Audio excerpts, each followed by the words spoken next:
In the heart of the city, Daniel was a man who had climbed the ladder of success, one calculated step at a time. His empire was vast, his influence undeniable, yet there was something hollow in the way he moved through life. Every day was a blur of meetings, contracts, and negotiations. Daniel had long traded the warmth of personal connections for the cold, hard allure of power and wealth.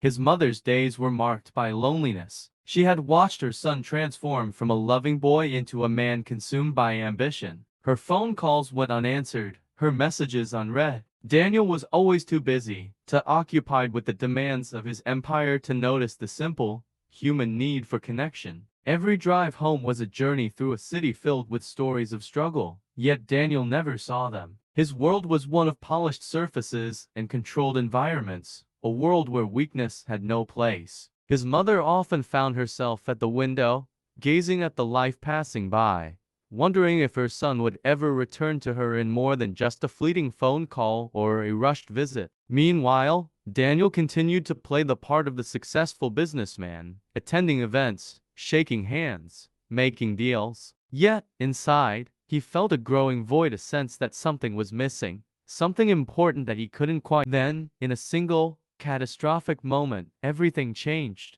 A car accident, a sudden, violent twist of fate shattered the illusion of control that Daniel had so carefully constructed.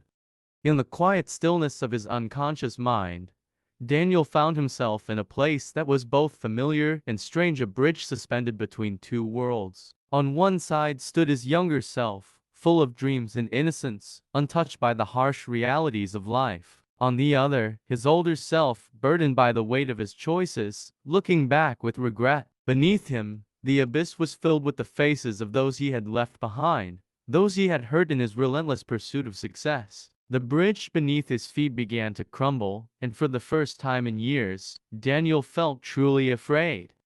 When Daniel awoke, the world felt different. He was different. The emptiness that had once consumed him was replaced by a deep, aching gratitude. He realized that true success wasn't found in his bank account or the size of his home, but in the love and relationships he had so carelessly neglected. He began to rebuild the bridges he had once burned.